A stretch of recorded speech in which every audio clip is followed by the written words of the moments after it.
करते हैं कि भोजन की थाली पर कभी रोना नहीं चाहिए। भोजन की थाली के सामने कभी मत रो। शिव महापुराण की कथा कहती है जो तुम्हारे सामने भोजन आया है उसको इतने प्रेम से पाना, इतने प्रेम से पाना कि तुम्हारे चेहरे पर चमक आ जाए। भले तुमको वो भोजन पसंद नहीं आया, भले वो भोजन में स्वाद नहीं है, पर तुम्हारे प्रसन्नता के साथ खाना।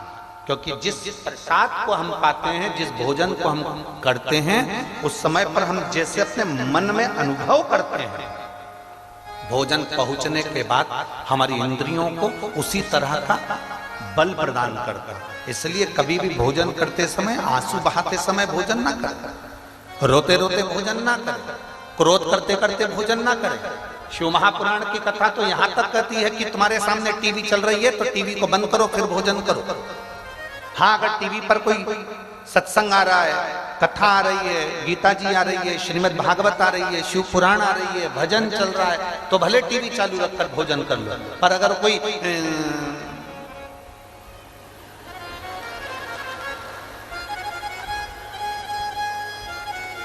भाभी जी घर पर है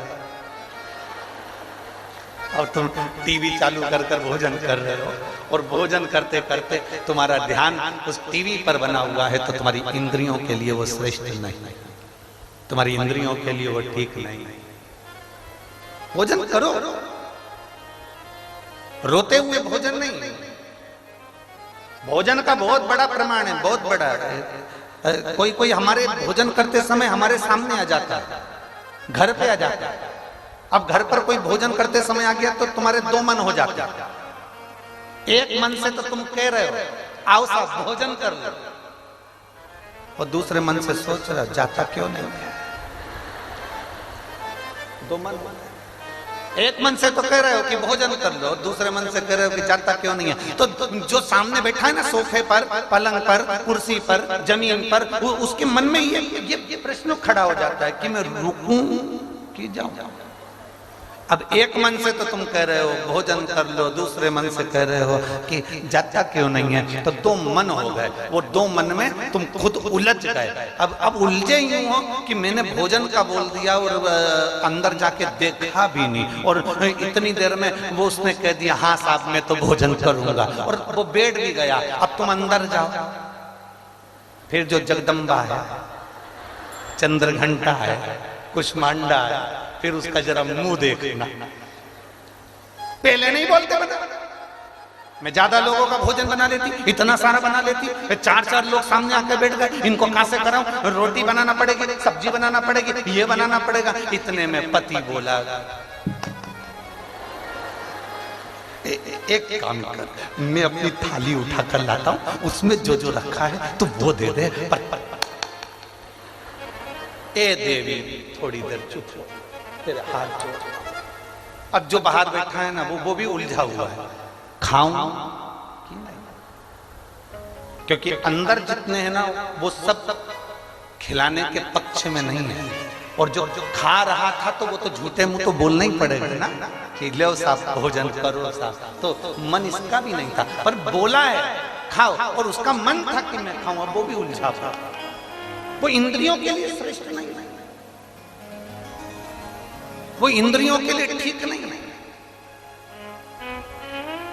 शिव कथा कहती है मेरे भोले बाबा जब प्रसाद ग्रहण करने बैठते थे, आकड़िया की रोटी बनाई, काकड़िया की साग, और परसे माता पार्वती जी पावे भोलाना, मन शिव रटोरे, छोड़ दो कपट मन शिव रटोरे। आकड़िया की रोटी बनाई, काकड़िया की साग, आकड़िया की रोटी बनाई, काकड़िया की साग, परसे माता पार्वती जी, परसे माता पार्वती जी पावे भोलानाथ, मन शिव रटोरे, छोड़ दो कपट मन शिव रटोरे, मन शिव रटोरे, छोड़ दो कपट मन शिव रटोरे। भगवान शिव की कथा कर रही है। पार्वती जी जो बनाती, मेरे भोले बाबा उसको प्रेम से पा, मेरे शंकर भगवान उसको प्रेम से ग्रहण करते। और महाराज लगन तुमसे लगा बैठे, जो होगा देखा जाएगा। एक बार जोरदार ताली बजाकर पूज्य गुरुदेव।